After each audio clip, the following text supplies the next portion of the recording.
Chers élèves de niveau 9e, bienvenue en classe de l'ORTM. Ce matin, nous avons grammaire.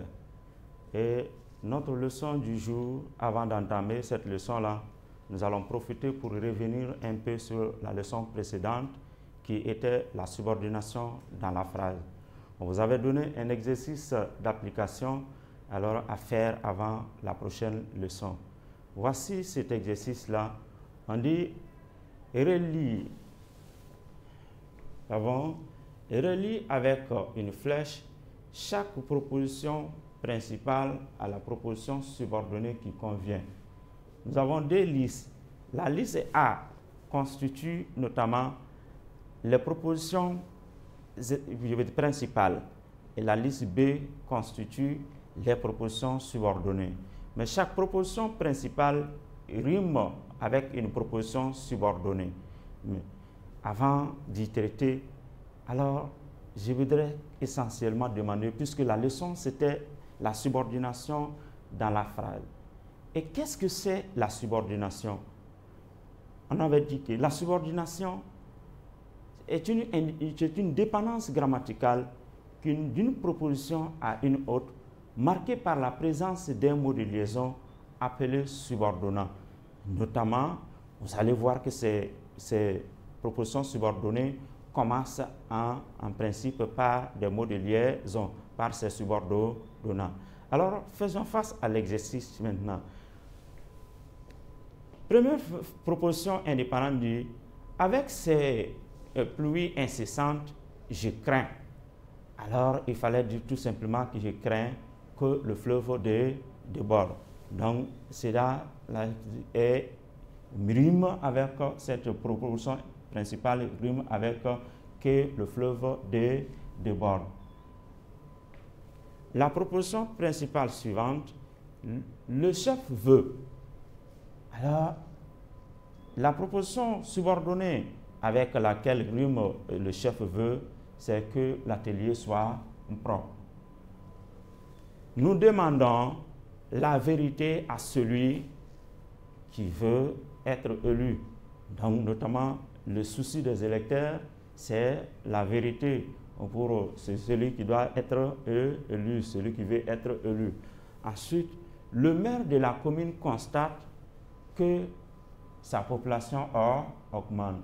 Voici là l'exercice d'application qu'il fallait faire traiter avant la prochaine leçon, et c'est ce qu'il fallait faire. Alors, si c'est le cas, c'est que vous avez eu la bonne réponse. La leçon du jour s'intitule « La proposition subordonnée relative ». Mais avant d'entrer de plein pied dans cette leçon, je vais vous poser la question de me citer les propositions subordonnées que vous connaissez. Alors, réfléchissez à cette réponse-là et proposez-moi des propositions subordonnées. On peut citer comme proposition subordonnée la proposition subordonnée complétive par que, la proposition subordonnée relative, la proposition subordonnée conjonctive, complément circonstanciel de cause, la proposition subordonnée interrogative indirecte, etc. Mais parmi ces propositions subordonnées citées, celle qui nous intéresse aujourd'hui, c'est la proposition subordonnée relative. Chers élèves, sachez qu'à la fin de cette leçon, chacun d'entre vous doit être en mesure de nous identifier ce que c'est une proposition subordonnée relative. Nous identifier les propositions subordonnées relatives. Définir la proposition subordonnée relative, citer les différentes formes de pronoms relatifs et enfin dégager les fonctions de la proposition subordonnée relative. Même si tout ceci concourt alors à vous rendre apte à analyser les phrases dans lesquelles il y a des propositions subordonnées relatives. Pour ce faire, nous avons des phrases d'étude qu'ensemble nous allons lire, exploiter pour atteindre les objectifs affichés. Voici ces phrases. La fille qui passe est ma sœur. L'homme que tu vois est mon professeur. Les personnes auxquelles tu fais confiance sont tes ennemis. La soirée dont je t'ai parlé aura lieu demain. J'aime qui m'aime. Et enfin, qui vivra, verra. Ensemble, reprenons la lecture de ces phrases-là pour pouvoir bien les comprendre. La fille qui passe est ma sœur. L'homme que tu vois est mon professeur. Les personnes auxquelles tu fais confiance sont tes ennemis. La soirée dont je t'ai parlé aura lieu demain. J'aime qui m'aime. Qui vivra, verra. Activité 1, identification. Nous allons procéder au repérage des différentes propositions subordonnées et relatives contenues dans les phrases d'étude. Alors, nous ne devons pas oublier, nous allons utiliser la technique puisqu'on vous a dit autant de verbes conjugués dans une phrase à un temps personnel, autant de propositions. Cela veut dire quoi? S'il y a 3 verbes, 4 verbes dans une phrase, c'est qu'il y a 4 propositions dans la phrase. Si nous avons 20 verbes dans une phrase, c'est que nous avons 20 propositions dans la phrase. Autant de verbes conjugués, autant de propositions. Alors nous allons appliquer cette technique-là pour pouvoir déchiffrer les différentes propositions contenues dans les différentes phrases et afin de relever les propositions subordonnées et relatives. Commençons avec la première phrase. La fille qui passe est ma sœur. On commence par souligner les différents verbes conjugués à un temps personnel dans la phrase. Pour cela, nous avons passe, nous avons est. Donc, j'ai 2 verbes conjugués dans la phrase, donc j'aurai 2 propositions. J'encadre le mot de liaison. Le mot de liaison qui est qui. Tout en mettant en tête que la proposition subordonnée commence par ce mot de liaison. Alors, j'ouvre le crochet à partir du mot de liaison. Et ça doit se fermer par passe. La proposition qui est isolée est toujours appelée celle qui ne rentre pas le crochet dans les crochets. Les crochets ont commencé par qui et ça se ferme par passe. Celle qui est isolée, la fille est ma sœur. La fille est ma sœur qui est isolée est une idée.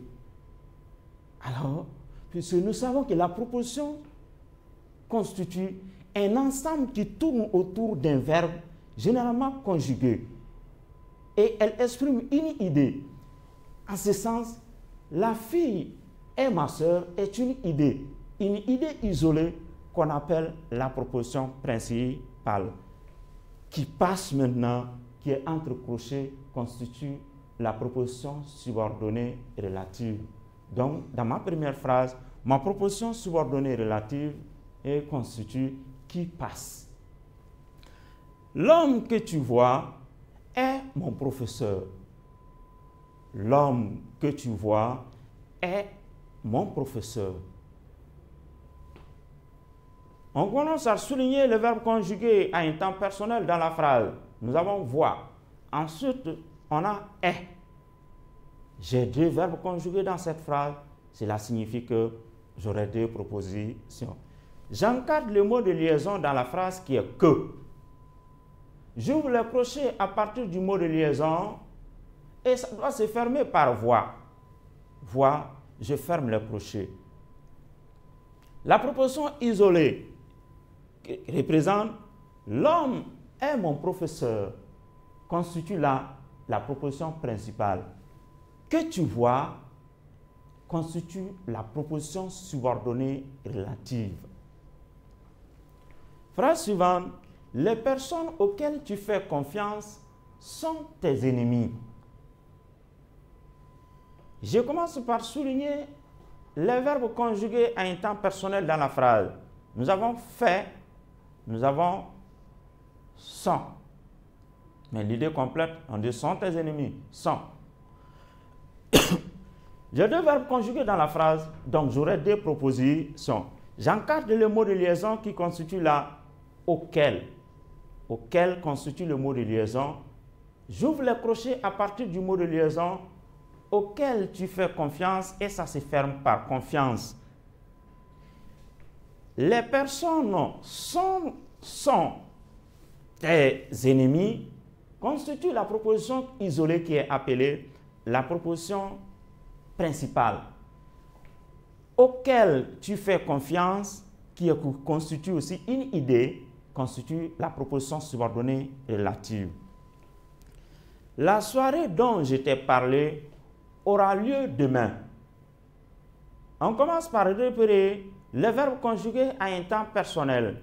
Nous avons est parlé, ensuite aura lieu. Aura lieu. Donc le verbe, c'est le verbe avoir qui est conjugué au futur simple, aura. Mais l'idée est complétée par aura lieu. Bien, j'encadre le mot de liaison. Le mot de liaison dans la phrase, nous avons donc qui représente le mot de liaison. On ouvre le crochet à partir du mot de liaison, c'est-à-dire à partir de donc, et ça doit se fermer à partir de parler, puisque dans chaque proposition doit renfermer un verbe, un seul verbe. La proposition isolée, la soirée aura lieu demain, la soirée aura lieu demain qui est isolée constitue la proposition principale.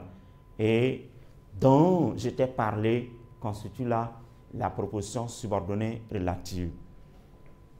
Phrase suivante, j'aime qui m'aime. J'aime qui m'aime. On souligne le verbe conjugué de la phrase. Nous avons un premier verbe, aime. Ensuite, un deuxième verbe, aime. Donc, les deux verbes sont les mêmes. J'encadre le mot de liaison qui est qui. J'ouvre le crochet à partir du mot de liaison. Donc, nous avons dit deux verbes conjugués. N'oublions pas, c'est que nous aurons deux propositions. Nous ouvrons le crochet à partir de qui et ça se ferme à la fin. J'aime tout court est la proposition isolée qui constitue la proposition principale. J'aime. Qui m'aime en ce moment constitue la proposition subordonnée relative. Qui vivra verra. Qui vivra verra. Je souligne le verbe conjugué de la phrase. Nous avons vivra, ensuite verra. Nous avons deux verbes conjugués dans cette phrase, c'est que nous aurons deux propositions. J'encadre le mot de liaison qui est qui. J'encadre le mot de liaison qui est qui. J'ouvre le crochet à partir du mot de liaison et ça doit se fermer par vivra. Alors, la proposition qui est isolée, qui constitue là seul le verbe verra, comme on le sait très bien, un verbe à lui seul peut constituer une proposition. Verra est la proposition principale. Par contre, qui vivra constitue la proposition subordonnée relative. En récapitulatif, les propositions subordonnées relatives dans les différentes phrases qui passent proposition subordonnée relative. Que tu vois, proposition subordonnée relative. Auquel tu fais confiance, proposition subordonnée relative. Dont je t'ai parlé, proposition subordonnée relative. Qui m'aime, proposition subordonnée relative. Qui vivra, proposition subordonnée relative. Voici dans les différentes phrases les propositions subordonnées relatives. Nous passons à la définition. L'activité 2 de notre leçon, la définition de la proposition subordonnée relative. Certes, nous allons nous saisir des mots de liaison d'abord pour pouvoir voir ensemble ce qui c'est la proposition subordonnée relative. Et le mot de liaison dans la phrase, sachant bien que le mot de liaison donne son nom à la proposition, nous allons utiliser cette méthode-là pour déchiffrer finalement la définition de notre proposition, pour notre proposition subordonnée relative. Qui? Dans la première phrase, le mot de liaison, c'est qui. Quelle est sa nature? C'est que c'est un pronom relatif. Nous avons que, qui constitue là le subordonnat, le mot de liaison, et que a comme nature pronom relatif. Nous avons là dans la phrase suivante auquel. Auquel comme nature, c'est un pronom relatif. Dans la phrase suivante, dont a été encadré comme le mot de liaison, comme subordonnat, nature, pronom relatif.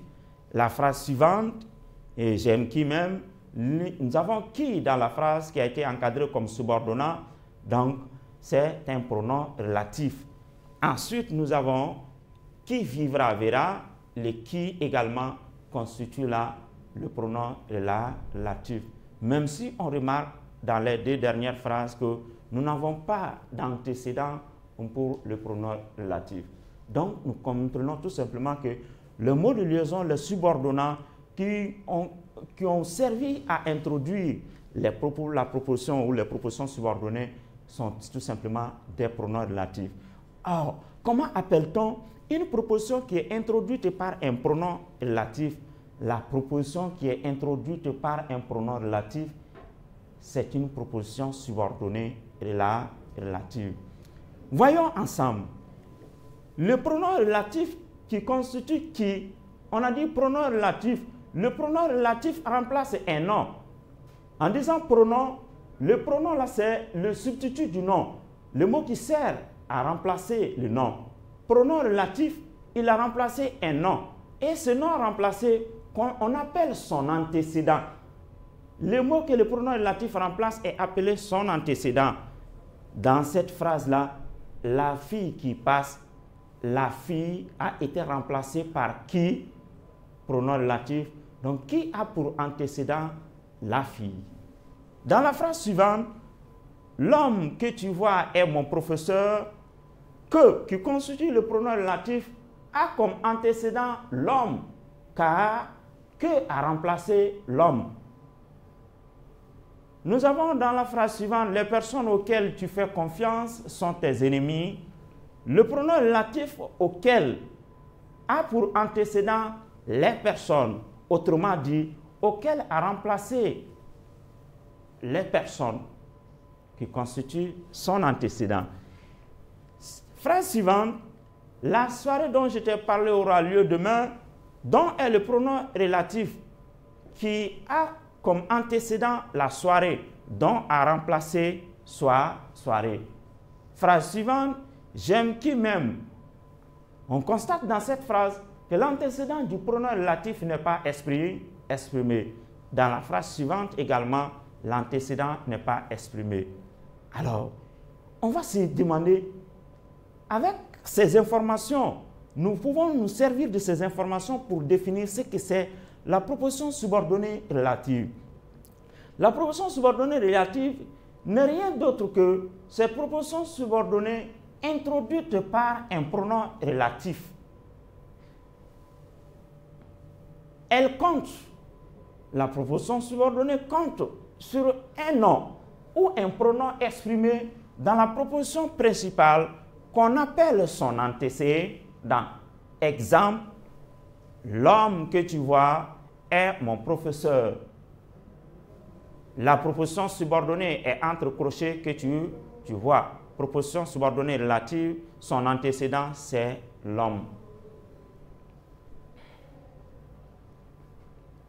Activité 3 de notre leçon, forme des pronoms relatifs. Il existe combien de formes de pronoms relatifs? En la matière, il existe deux formes de pronoms relatifs, notamment les pronoms relatifs simples et les pronoms relatifs composés. Les pronoms relatifs simples et les pronoms relatifs composés. pronoms relatifs simples sont, les pronoms relatifs simples sont qui, que, quoi, dont, où. On comprend tout simplement que ces pronoms relatifs sont appelés simples parce que tout simplement, ils sont constitués d'une syllabe. Qui, que, quoi, où, dont. Nous avons une syllabe. Les pronoms relatifs composés sont lequel, duquel, auquel. Constitue là le masculin singulier. Lesquels, desquels, auquel constitue le masculin pluriel. Ensuite, laquelle, à laquelle, de laquelle. Le féminin singulier. Lesquels, desquels, auquel constitue le féminin pluriel. Ensemble, les pronoms relatifs composés sont, on garde, lequel, duquel, auquel, lesquels, desquels, auquel, laquelle, à laquelle, de laquelle, lesquels, desquels, auquel. Lorsqu'il s'agit du féminin, on met deux L, féminin singulier, deux L, E, hein, c'est féminin pluriel, deux L, E et S. Vous pouvez faire le constat. Oui.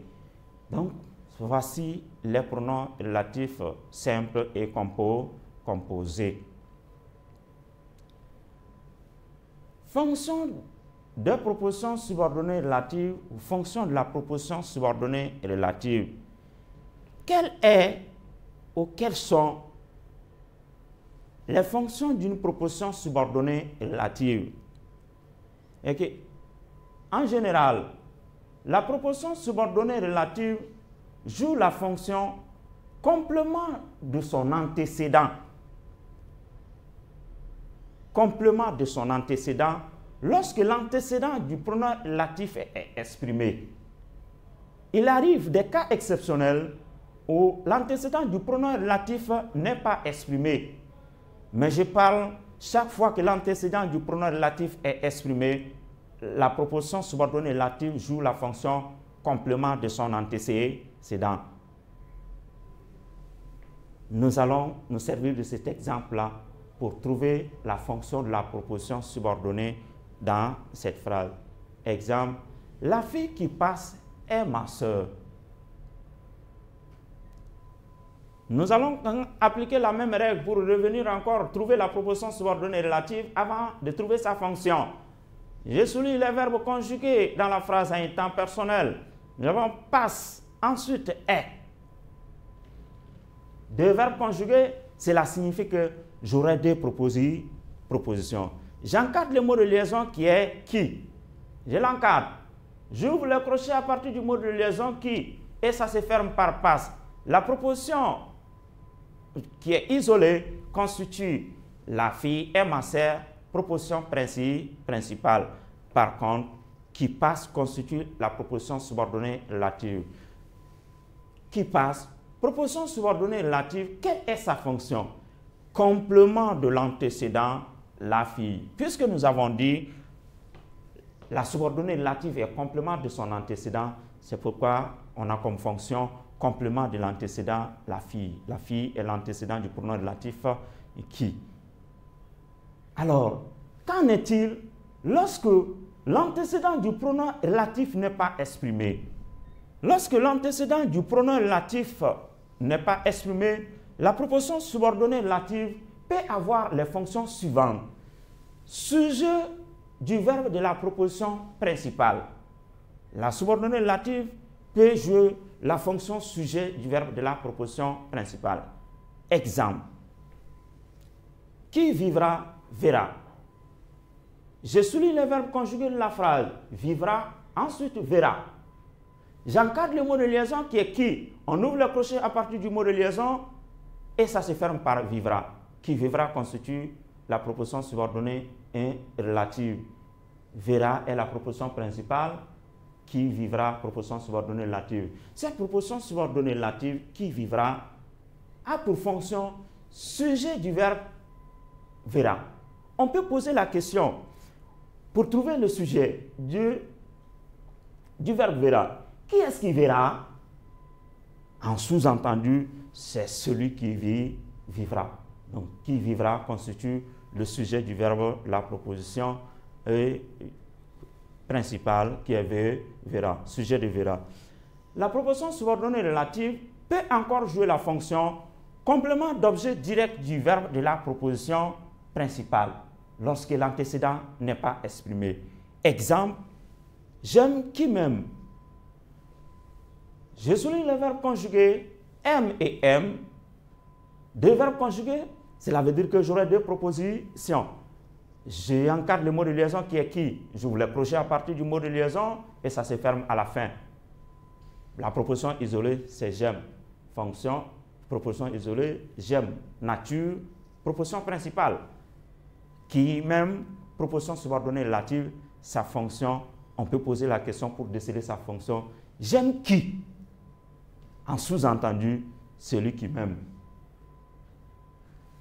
Qui m'aime joue la fonction COD de M. C'est le COD du verbe, la proposition principale qui est M. Évaluation, nous sommes au terme de la leçon.